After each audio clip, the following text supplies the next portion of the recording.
We are speaking about the Uriterian. The Uriterian is in transit from January 27th to February 1st. In human design, this is the gate of wanting. In the I Ching, we call this hexagram approach.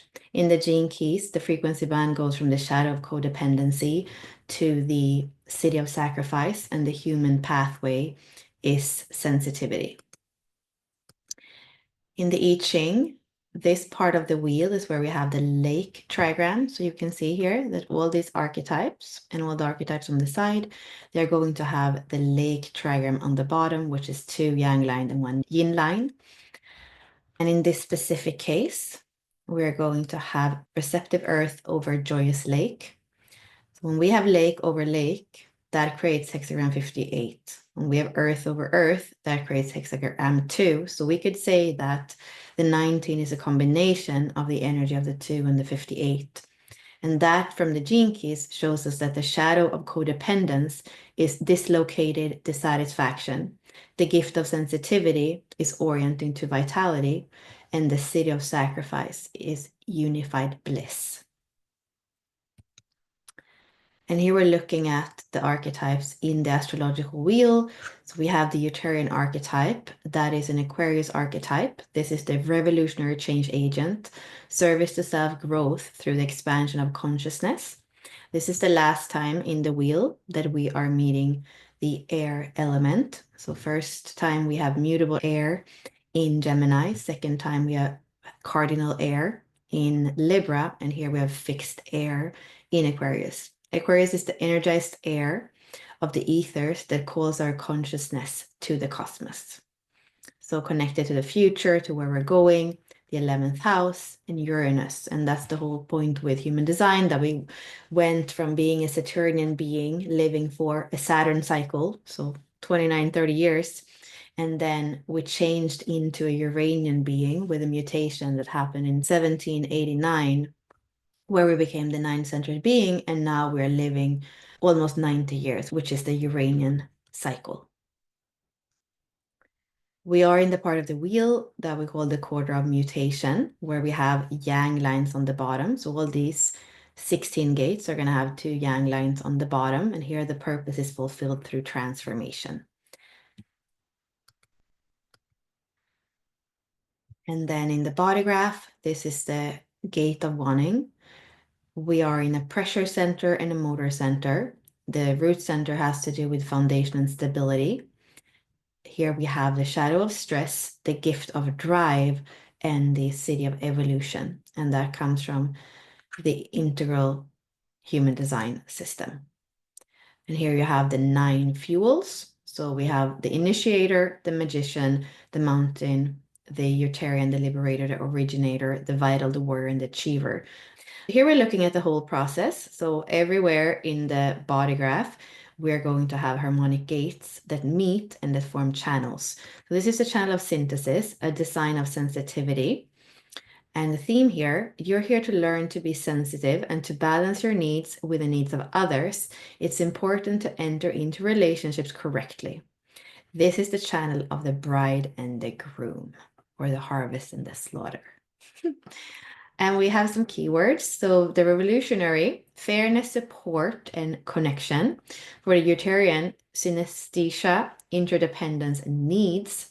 So when we look at the whole channel, this whole process, so if you have only one of those 2 gates, you're going to need to meet it on the other side through the transits or another person, or you might have this process in yourself.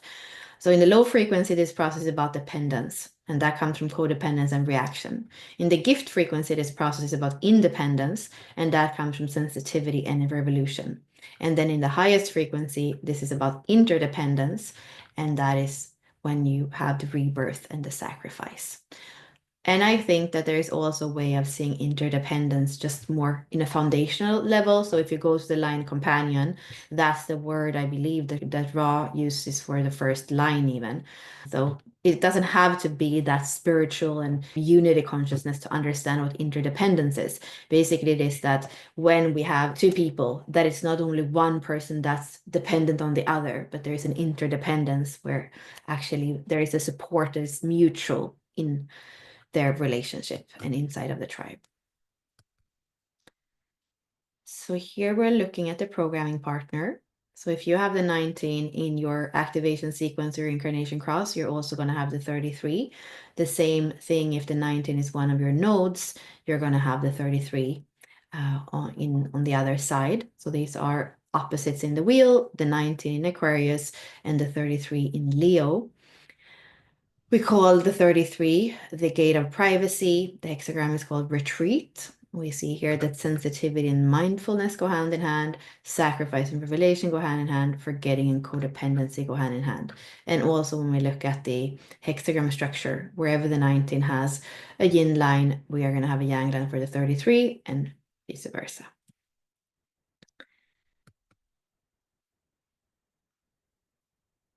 And here we are looking at the circuitry. So this is tribal circuitry. And within the tribal circuitry, there are two different circuits. So in this specific case, we are going to be inside of the ego circuit, which is the tribal circuitry when we take out the sacral smile. That are those two channels here. And the keynote is support. And here we are looking at the integral human design. So when we look at this whole stream of cooperation, we see that in the low frequency for all these channels, the word, the shadow, the not self is fragmentation. So think about a family or even a relationship, somebody that you want to count on, maybe you're creating a home with. If there isn't any support and if there isn't an interdependence and a mutuality, well, it's going to be fragmented, right? And then in the gift frequency, there's a cooperation. So you're helping each other, you're supporting each other. And then in the highest frequency, it's synergy. So this comes from gate 44 that is coming out of the splenic center and connecting to the ego center. So that's the connection between the thymus gland and the immune system. So it's all about the survival of the tribe and this interdependence that's needed from the people that are inside of the tribe. So here I have two different perspectives today that we're bringing in. We can look at the little guy in the boat with a, looks like a baby, right? So that is a depiction of this hexagram. This way of looking at it, so we said before that we have the earth trigram over the lake trigram. And in this system, we are color coding the trigrams together with the houses and the signs. So in this case, when we have the earth trigram, we're saying that that is connected to the fourth sign of Cancer and the fourth house. So earth about the home, about the mother, and the ruler is the moon. So through this trigram, the 19 is going to be connected to Cancer, the fourth house and the moon. And then through this system, when we have the lake trigram, we say that that is connected to Taurus, because Taurus is the second sign and the second house, and it's very calm. And the calm lake, the joyous lake, is just this beautiful mirror. So that is going to be also connected to Venus, because Venus is the ruler of Taurus. That's also what you're going to see in the colors here, that what's on the bottom, the first trigram, that's the actual little person and the actual verb that you're doing. And then the upper trigram, because we always start from the bottom up in the hexagram, is the background. So the earth is the background and the lake is the forefront. And the verb here, instead of using an archetype, instead of using a frequency band, like we do in the gene keys and in the 64 doors, we're using a verb. So in this one, the verb that we're using is to care for or look after in English. And then we have something even more cool, that when you go inside of the hexagram, you have two hidden trigrams. And this comes from the I Ching. If we don't look at the top line, we don't look at the bottom line, you can see that we have one trigram that are these three lines. And then if we start here, we have one trigram that are these three lines. So we're going to have one earth trigram, which is black. And we're actually going to have one thunder trigram here, which in this system is red. Okay, why am I saying that? Because that's giving us more understanding about what this hexagram gate gene key is about, because it has an inner meaning and also recommendation. So let's see what this is. It's to look after or to care for so that we can assure growing. So here is the little baby, and it's to ensure that it's going to grow up. And then this thing, which is the recommendation, you have to be able to decipher the system, because it's only if you know the hidden trigrams that you know that there is a recommendation. So it comes from those two. So if it's thunder, thunder is very connected to initiative, to Aries energy. So it's about awakening. And then in this system, when we look at Cancer, when we look at Earth, and when we look at the other trigram, that is about loving the feminine, right? She's loving, she's agape, she's embracing everything. So here, when we have the 19, everything we did for the last minutes, it is to come to the recommendation that in this hexagram, what we are doing is to awaken to love.